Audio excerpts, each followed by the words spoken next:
ഈശോ മിശിഹായിക്ക് സ്തുതിയായിരിക്കട്ടെ. വിശുദ്ധ പൗലോസ് ലേഖ എഫെസോസിലെ സഭയ്ക്ക് എഴുതിയ ലേഖനം 6-ാം അധ്യായം 18-ാം വാക്യം, നിങ്ങൾ അപേക്ഷകളോടും യാചനകളോടും കൂടെ എല്ലാ സമയവും ആത്മാവിൽ പ്രാർത്ഥനാ നിരതരായിരിക്കുവിൻ. അവിശ്രാന്തം ഉണർന്നിരുന്ന് എല്ലാ വിശുദ്ധർക്കും വേണ്ടി പ്രാർത്ഥിക്കുവിൻ. സകലത്തിന്റെ ഈ നാഥനായ ദൈവമേ, ഞങ്ങൾ അങ്ങേ ആരാധിക്കുന്നു, സ്തുതിക്കുന്നു, മഹത്വപ്പെടുത്തുന്നു. കർത്താവെ, ഇന്നത്തെ ദിവസം നീ ഞങ്ങൾക്ക് നൽകിക്കൊണ്ടിരിക്കുന്ന എല്ലാ കൃപകൾക്കും അനുഗ്രഹങ്ങൾക്കും സംരക്ഷണത്തിനും ഞങ്ങൾ നന്ദി പറയുന്നു.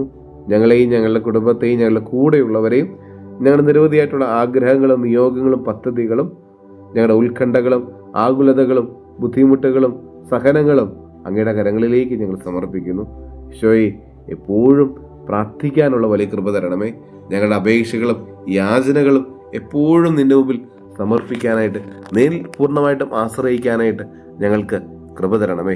ഈശോയെ, നിന്നോട് സംസാരിക്കുന്നതാണല്ലോ പ്രാർത്ഥന. എപ്പോഴും ഈശോയെ, നിന്നോട് ആലോചനകൾ ചോദിച്ച് ഞങ്ങളുടെ ജീവിതത്തെ ക്രമപ്പെടുത്താൻ ഞങ്ങളെ ഒന്ന് അനുഗ്രഹിക്കണമേ.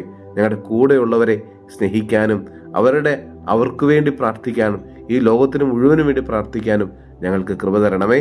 നമ്മുടെ കർത്താവ് മിശിഹായുടെ കൃപയും പിതാവായ ദൈവത്തിന്റെ സ്നേഹവും പരിശുദ്ധാത്മാവിന്റെ സഹവാസവും നമ്മെല്ലാവരോടും കൂടെ ഉണ്ടായിരിക്കട്ടെ, ഇപ്പോഴും എപ്പോഴും എന്നേക്കും.